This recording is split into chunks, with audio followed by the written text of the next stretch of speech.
அஸ்ஸலாமு அலைக்கும். Welcome back to Parveen's கிச்சனில். இன்றைக்கி மாங்காய் ஊறுகாய் வீட்டில் எப்படி பண்ணுறதுன்னு பார்க்கலாமா? இந்த வீடியோ ஃபஸ்ட் டைம் பார்த்துட்டு இருந்தீங்கன்னா சப்ஸ்கிரைப் பண்ணி லைக் பண்ணிங்க. வாங்க வீடியோக்குள்ளே போகலாம். ஒரு கடாயில் தேவையான அளவு எண்ணெய் ஊற்றிக்கலாம்.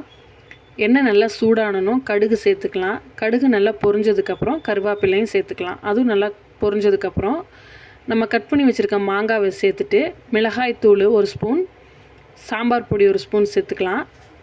சேர்த்துட்டு நல்லா வதக்கி விட்டுக்கலாம். தேவையான அளவு உப்பு சேர்த்துட்டு நல்லா அதை வதக்கி விட்டுக்கலாம். அந்த எண்ணெயிலேயே கொஞ்சம் நேரம் அப்படி நல்லா வதக்கி விட்டே இருங்க. இன்னொரு பேனில் நம்ம வெந்தயத்தை நல்லா ஃப்ரை பண்ணி எடுக்க போகிறோம்.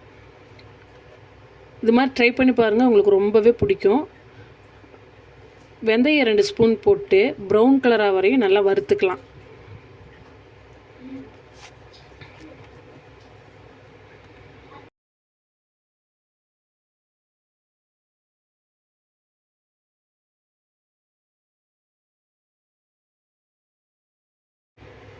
இந்த மாதிரி நல்லா ப்ரௌன் கலர் வந்தோன்னா நல்லா இதை பொடி பண்ணி எடுத்துக்கலாம். எடுத்துட்டு இந்த மாங்காய் கூட 2 ஸ்பூன் மட்டும் சேர்த்துக்கலாம். இந்த வெந்தய பொடி சேர்த்து பாருங்கள், ரொம்பவே டேஸ்ட்டாக இருக்கும். நல்லா வதக்கி விட்டுட்டு மண்டை வெல்லம் இருக்குது பார்த்திங்களா, வெல்லம் அது நான் 1 ஸ்பூன் எடுத்துக்கிறேன். கொஞ்சம் தேவையான தண்ணி ஊற்றிட்டு அந்த மண்டை வெல்லத்தை இதில் சேர்த்துக்கலாம். சேர்த்துட்டு நல்லா வதக்கி விட்டுக்குங்க. இது ஒரு 5 நிமிஷம் அப்படியே சிம்மில் வச்சு வேக விட்டுறலாம். உங்கள் வீட்டில் ட்ரை பண்ணி பார்த்துட்டு நீங்கள் எப்படி இருக்குதுன்னு சொல்லுங்கள்.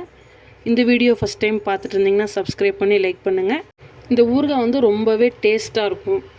எல்லா குழம்புக்குமே நீங்கள் வச்சு சாப்பிட்லாம். சூப்பராக இருக்கும். லெமன் சாதம், சாம்பார் சாதம் எல்லாத்துக்குமே சூப்பராக இருக்கும். ட்ரை பண்ணி பாருங்கள். பாய்.